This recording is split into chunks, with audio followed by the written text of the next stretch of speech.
This show is clean. Yep. Pretty much.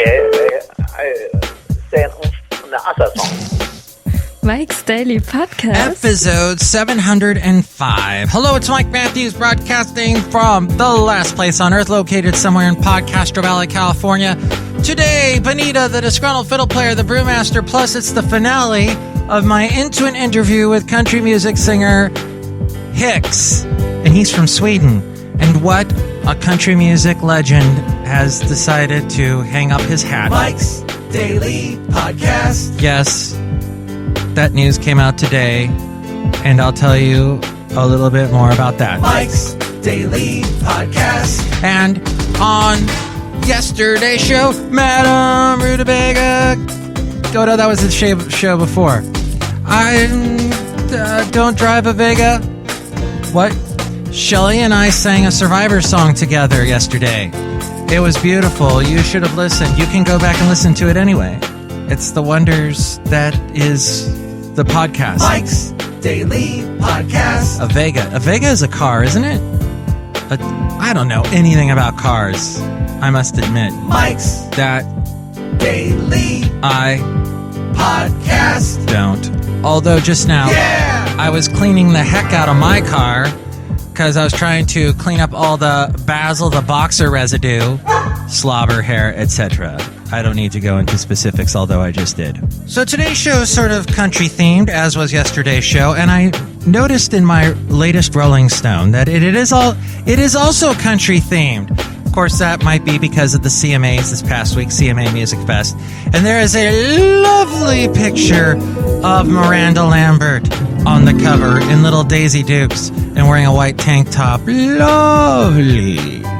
But there's some great articles in here, including one about Dan Huff, who we were talking about Dan Huff yesterday. HICKS actually wrote some songs for Dan's former band, Giant, and Dan Huff actually plays electric guitar on one of the songs HICKS wrote.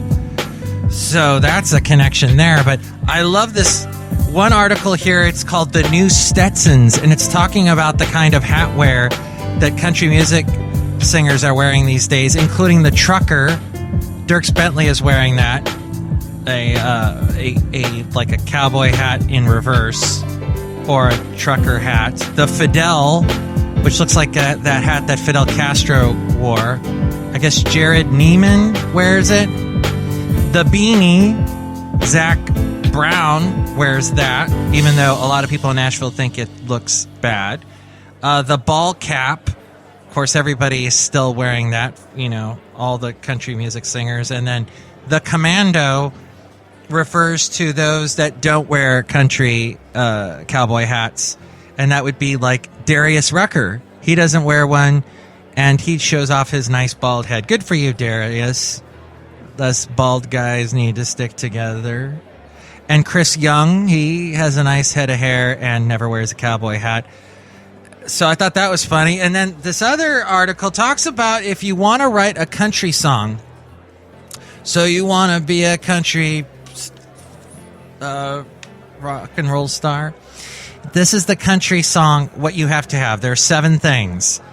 One of them is you need the magic of 3. 3 songwriters need to be writing the song together. Somehow that seems to be the perfect combination. Then, number 2, with a country song, you have to tell a story clearly. No my mosquito, my libido, or any of that. You got to be specific. Also, punch the clock. You got to go in the morning, do a session in the morning, then break for lunch, then do a session in the afternoon, then break for like a break, just an afternoon break. Maybe it's tea time. Maybe it's 4 o'clock tea time. Sort of the British influence in Nashville. And then you wrap up the day just before dinner. You continue that last country writing session. And Darius Rucker says that when he first started doing that, he's like, you know what? Forget about I was inspired to write a song. No, you actually put your nose to the grindstone and write a song together. Hopefully with the number 3 songwriters. Then number 4, think summer, not bummer. So there's it's got to have boots in there and trucks, pickup trucks. and think of happy younger people that are trying to get through the economic bad times and they want something happy. Number 5, keep your ears open. They were saying that Bruno Mars has influenced country songwriters because of his sound, and even Macklemore has influenced country songwriters. They've taken songs that those guys have done and made like kind of a country influenced version of those songs, even though they're not doing the song exactly, but they're influenced it. Number 6, the hook is supreme. Repeat it at least 7 times, some people say, and get to the hook as quickly as possible. And finally, no cussing. They say there's a lot of cussing in the writing of the country song, a lot of F-bombs, but never put one in the country song. Although Toby Keith did in that one ultra-patriotic, courtesy of the Red, White, and Blue tune, and nobody seemed to mind. So there you go. I thought that was very interesting. Look who's walking in. Hi, Mike. It's Benita, the rodeo queen. How y'all doing? There's a disgruntled fiddle player. Tell you what. What? They should listen to that David Allen Coe song where he said that Steve Goodman did not write the perfect country song because it didn't talk about mama or pickup trucks or trains or going to jail, and that those things need to be in a country song. That once upon a time that was true, but not really so much in today's country music. It's pickup trucks, it's boots, it's the hot women and the beers and the cold long necks, etc. That's what country songs are all about these days. Yeah, well, I beg to differ. That's the first time I've ever seen you beg. Yeah, and the last time. I like my country boots and my long neck beers. Yeah, you got a whole cooler of them. We just wrote a country song. Lovely. Look who else just walked in. Hello there, Mike. I make the root beer. I'm the brewmaster. Oh, boy. Brewmaster. Wow. That's an interesting root beer you're pouring there. You're pouring it. It's coming out of a long neck bottle. Yeah, I was influenced by and inspired by what you guys were just saying, and I'm putting my root beer into long neck bottles now. Oh, boy. To cater to the country music fans out there. Yeah. Wonderful. I'm sure you'll see a spike in sales. What are sales? They're things that make a boat move. No, wait. None of us here are good salespeople. Mac, I'm an excellent salesperson. In fact, I'm selling a new type of perfume on the market for horses. That's insane. No, it's true. In fact, I'm going to go sell some right now, door to door. I mean, stable to stable? Yeah, that's what I meant. Bow, that made no sense. As I was talking about on yesterday's show, for over a decade, I worked in country music. And there is this interesting story. One of the guys that I played a whole heck of a lot of the time, I would say at least 45% of the time I played George Strait. I was forced to play George Strait on country music stations by the program directors and by the fans. And George Strait is going to end his final tour today with a star-packed show at the lavish home of the Dallas Cowboys Stadium in his home state of Texas. The show will mark the end of a nearly 40-year career in country music. He started with his Ace in the Hole band. He plans to go out in style, inviting several of country's biggest stars to join him, including the lovely Miranda Lambert. Oh, she looks so good on the cover of this Rolling Stone. Not to put too sharp a point on it. And also, Jason Aldean will be there, Eric Church. Despite the star-studded event, the focus will still be on the 62-year-old country crooner who is beloved in country music, according to AmericanLiveWire.com. He had more songs top Billboard's country music charts than any other musician. And he's ending his world tours. He may yet add his chart-topping total after renewing his deal with MCA Records to produce 5 more albums. It's a little bittersweet to know that some of these places I'll never go back to, never play again, says George Strait. It's sad for me, but I'm taking it all in, and the crowd, they're giving it to me. He found his way into country stardom in 1981 with the song Unwound. His first number one came the next year with the song "Just a Foolhardy Memory." What would it be? And he now has 44 songs that have spent time atop Billboard's country music charts, including "Write This Down." And there's some oceanfront property in Arizona. You know, one of my favorite George Strait songs is because it is a country song that would probably never, ever, ever be done by anyone ever. But George Strait said, heck, I'm going to do it. And it was one of his early hits. It's called Marina Del Rey. Love the world away in Marina Del Rey. Which was so funny because at the time I was listening to country music. I was listening to an AM station called KHJ, which used to be a big, 50s doo-wop type early rock and roll station. It's known for that now. But it was country for a while in the early 80s. They were playing country music. And this is like the early 80s country artists that crossed over, like the Dolly Partons, Kenny Rogers, Alabama. I was talking about that on yesterday's show, Willie Nelson.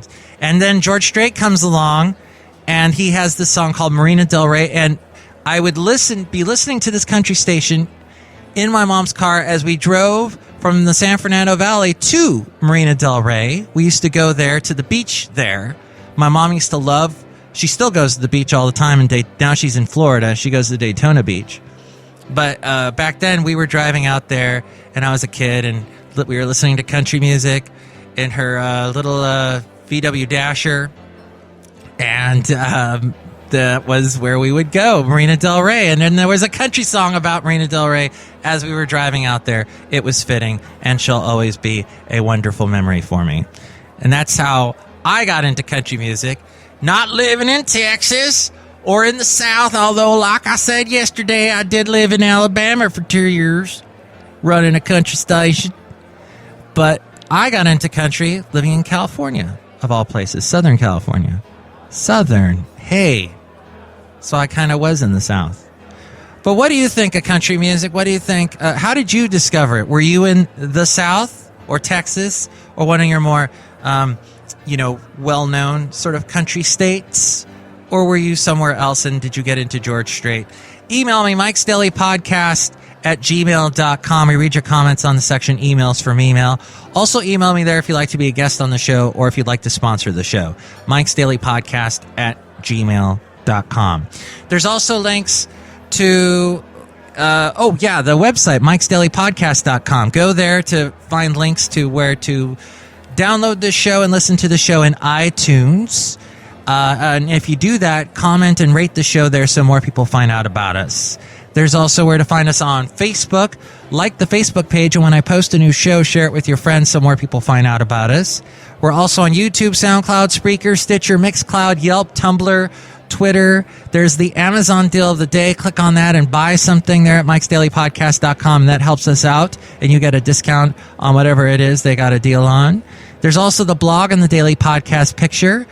Also, a lot of the country artists that I interviewed when I was on the country radio and doing the Santa Fe Cafe. Those interviews you can hear. It's called the Cassette Cubbyhole. Look for that section there on mikesdailypodcast.com, as well as all the interviews I've done since on this show and this wonderful Mike's Daily Podcast.com. Into an interview. I'm speaking with Michael Persson, or HICKS. Yeah, I'm here, all the way from Sweden. And he's in Sweden, and we're using Skype to talk, and I love Skype. And Sweden, I've never been to. I can't wait to go someday. Oh, you're so welcome. It's a very beautiful country, and in the winters, it's cold. It can be really, really cold with a lot of snow, but the summers are very, very nice. It's and everybody gets out of their cold shell. When the sun comes, it's just like everything thaws, and everybody's like, yeah, hello world, we're alive. Oh, and everybody's celebrating together. It's so happy. Oh, yeah. And what's crazy about Sweden is that the sun in the summertime in the northern part of Sweden, the sun never sets. It's light 24 hours a day. Oh my gosh, what's that like? It's weird. And I'm glad I don't live up there, but it's sometimes when you're on tour, you're up there and you never know what time it is. Is it morning? Is it night? What is it? It's the same light. Now, you grew up in the southern part. Yes, I did. And when did you first pick up a musical instrument? Well, I was, I think, 9 or 10. When I actually started playing for real. I've been goofing around with the guitars as long as I can remember. I mean, when I was 2 years old, I had my grandpa's shoehorn and played air guitar. So I stood there in my diapers, and he played all the country songs that he listened to, and I was just like, whoa, playing along to that with the shoehorn. And then I got a guitar, and then I was hooked. And what are some of your favorite country artists? Oh, there's a lot. Right now, I am a huge fan of Eric Church. I love his latest album, The Outsiders. It's so gutsy. It's the production. It's very. They've really done something different, I think. But then again, they are just taking the outlaw tradition and made it a little more contemporary. And when you were younger, what was you said was it your grandfather was listening? Yeah, my grandfather. But my mom, she was a Hank Williams fan, so I had me a huge dose of that. But my first idols, they were Jim Reeves and Johnny Cash. Yeah. Yeah, when I first heard San Quentin, when he sang San Quentin, I hate every inch of you, I didn't understand it, but I understood that it really meant something. That was really important what he sang there. Yeah. Yeah, and I could relate to that. And I heard when the crowd, when they screamed and responded to what he sang, it was just like, whoa, yeah, this is good. And then Jim Reeves, just for all the beautiful songs and the way his voice is just so amazing. And then have you been to the USA lately? No, I was in the U.S. last year. I was invited by CMA to play at CMA Fest last year, and that was a huge honor and crazy fun. And then you did some songwriting?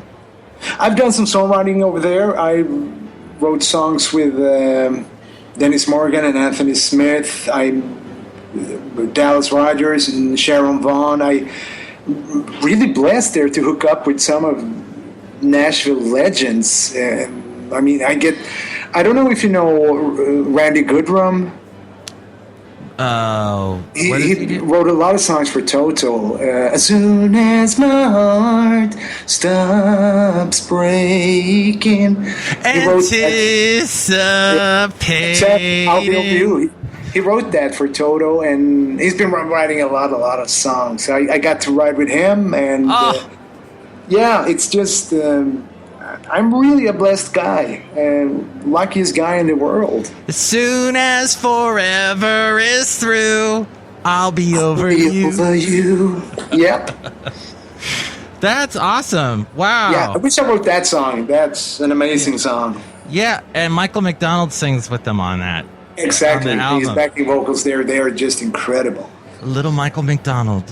Yeah. Well, it's funny because I saw Toto in concert in 2007 in Agoura Hills, and Bobby Kimball was there. And then all of a sudden, was it Jonathan Williams? Yep, he's back in the band now. Joseph Williams. Yeah, Joseph Williams. Yeah, right. Yeah. He's back in the band now, and I don't know why, really. Oh, huh.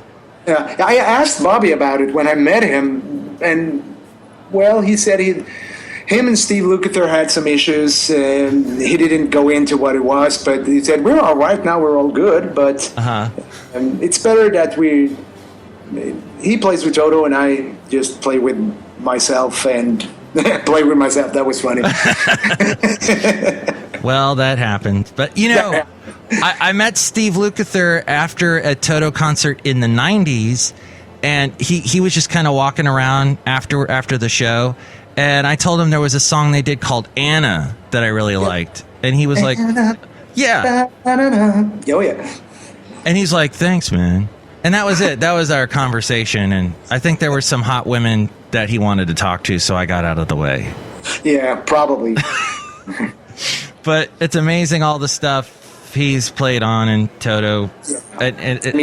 Yeah. Those guys, I'm a sucker for great musicians. And that's why I love country, because don't try to play country music unless you can play. Yeah, it's not easy. People think it's all, but there's all the bluegrass and all that influences in there, and it's I have a great banjo player in my band, and he comes from a bluegrass band. Just they have that. And you got Best European Country Act of the Year at the British CMAs last year. Yeah, I did. That's also. I never believed that I would even be nominated when I started this. Wow. And so that's crazy, crazy, crazy. And I'm so honored. I'm so proud. I can't really wrap my head around it, because it's just like, wow, I won. Yep, I won. I look at the award sometimes just to make sure, yeah, it's still there. I won. Awesome. And what's the secret? You've written so many songs. Is there a secret to writing as much as you do? I mean, no, I don't think there's a secret to it. It's just that an urge to tell a story and to write as great song as you possibly can. Challenge yourself to be better on every song, and also the thrill to see when you have an idea of a song, to see where it takes you. Because when I write a song with myself, it's goes in that direction, and when I write a song with somebody else, it takes a whole other spin, and that's really exciting to see where you can take a song. And that's why I love to work with Eric so much, because we are so open-minded, both him and me, there's no ego involved. It's always what's best for the song. And let that ID be the one that we use. It's not like I'm fighting for my IDs, that they are better than his, and vice versa. It's just always, how do we make this song better? And when we're done writing a song, we just let it rest for a few days, and then we listen to it again and see can we make it better? Is there too much? Is there too little? And then we look at each other, and we always know it. No, we're done. Good. Wow, what a great collaboration. Yeah, it is. It's we're having so much fun writing. We told ourselves, when we stop having fun, then we shouldn't do it anymore. Because I think you can hear that in a song if the songwriter's having fun when they are writing, or if the song comes from your heart. Mm-hmm. That's so important, that if it's a ballad or if it's an up-tempo song, whatever, just as long as it comes from the heart and it's sincere, no matter what the message is in the song. So that's what I love about songwriting, that they should be sincere. And tell me about Mama's Kitchen. Well, Mama's Kitchen, that's actually a true story. I live in Stockholm these days, and my youngest brother, he called me from the airport and said, "Hey, are you close to the airport? My flight," he was on his way to Finland, and my flight is first in 3 hours, so do you want to grab a cup of coffee or something? And I said, "No, I don't have time. I'm working in the studio. I'm on the other side of town." So, okay, well, I call you when I get back. Yeah, cool.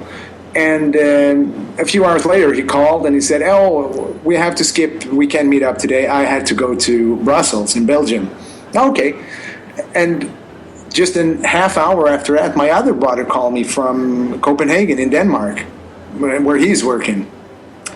And a few days later, I boarded a plane and on my way to Nashville. And when I'm on the plane, I'm thinking, it's funny, me and my brothers, we are traveling around the world and in our work, but we always meet up in Mama's Kitchen. And I was like, whoa, Mama's Kitchen, that's a song. And then I wrote it on a plane. just like that. I think it's a big thank you to Ma as well for keeping us together, because we always meet up at her place, and that's what the song is about. And your website is HICKScountry.com. .com, yeah. And you're also on Bandcamp? I'm not on Bandcamp, but you can find me on Facebook, HICKS Country, and you find me on Reverb Nation. Oh, Reverb Nation, that's it, right? Yeah. Yes. HICKS Country. And it's the group HICKS. We're talking with Michael Pearson. And here's his song, Mama's Kitchen. And look out for Hayride, which we played on yesterday's show. That will be his first U.S. single coming out June 30th. Yeah, there you have it. And it's HICKS. HICKS, all the way from Sweden on Mike's Daily Podcast. Down home, deep southern, from the sticks, me and my butters. Modern cowboys riding round this world. Hard hats, blue collar, just trying to make a dollar. In different corners, different fields. No matter what we do, no matter where we go, there's a place you never outgrow. We always come back to Mama's kitchen, swapping lines, laughing, bitching, catching up what goes on in our lives. Plenty of love in Mama's kitchen, ice cold beer, some deep fried chicken, southern food for body, heart, soul, and mind in Mama's kitchen. Matt Moon, the long arm, didn't like his kind of rough charm. Can't go back to London in a while. Me and Day in Paris drank some and felt fantastic. Sold the Eiffel Tower for $100. Some places stunts we pulled, some crazy things we've seen. But there's nothing like a home-cooked meal. We always come back to Mama's kitchen, swapping lines, laughing, bitching, catching up what goes on in our lives. Plenty of love in Mama's kitchen, ice cold beer, some deep fried chicken, southern food for body, heart, soul, and mind in Mama's kitchen. Not to taking care of business, taking care of business. Must go by without a living sign, working hard, fulfilling wishes, but then we need to unwind. Yeah, we need to unwind.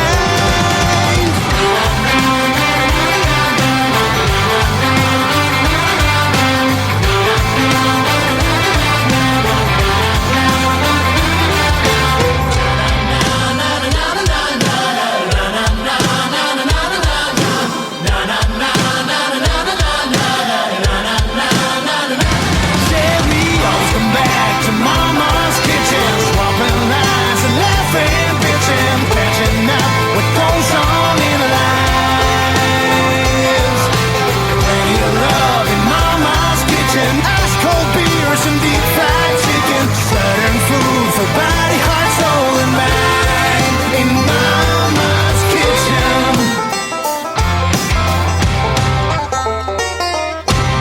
Mama's Kitchen. It is HICKS. Thanks again to HICKS as we go outside the last place on earth where we bring you Mike's Daily Podcast, somewhere in Podcastro Valley, California. And here's today's podcast picture. The picture is of Madame Rootabega and I watching Basil the Boxer chase a deer. Madam, did you enjoy that little drawing that I did of us watching Basil the Boxer? I can imagine it's a beautiful drawing, and I enjoyed it because I would like to sing the Survivor song with you. Oh! No, that was Shelley Shuhart, and I did that yesterday. But I want to sing it now with you. All right. I can feel you tremble when we touch, and I can feel the hands of fate reaching out to both of us. This love affair can't wait. I can't hold back. I'm on the edge. I can't hold back. Your voice explodes inside my head. Ba, ba, ba, ba, ba. All right, that's good. Tomorrow we will... I don't know if it's good, but that's all we'll do. Tomorrow, what'd you think about that, Benita? Michael, Matthew, I'm still Madame Rootabega. I know Benita is right there, though. Oh, hello, Benita. Hi, madam. It sure was good hearing y'all sing with Mike. I hope that Mike never sings again, but you can sing as much as y'all want. Thank you, Benita. Does the Disgruntled Fiddle Player, your husband, sing? No. That's not true. I like to sing a little bit, but I hate that 80s rock crap. Disgruntled Fiddle Player? No, now I'll tell you what. That gets my dander up in a uproar, or whatever that old expression is. Y'all play me some country music like Grandma and Grandpa used to play. That's Alabama, and that song actually came out in the, was it the 80s? Late 70s? Somewhere around there. Yeah, okay, whatever. Let's agree to disagree. All right. Do you beg to differ? I don't beg. Right. Just, you're too proud to beg. Right. Okay. Yes, tomorrow, News Random. The return of the much-loved feature called News Random. Plus, we'll hear from Madame Rootabega. You're coming back. I can't hold back. No, you're coming back. Oh, okay. Also, we'll hear from Valentino and Bison Bentley. Mike's Daily Podcast is written and produced and performed by Mike Matthews. His podcast is super easy to find. Download or listen to his show and read his blog at MIKEs-DAILY-PODCAST.com. Email Mike now at MIKES-DAILY-PODCAST@gmail.com. See you tomorrow. Bye. Buy my horse perfume. It smells great. And buy my new 8-bit in the long necks. Get the hell out of here. Sorry.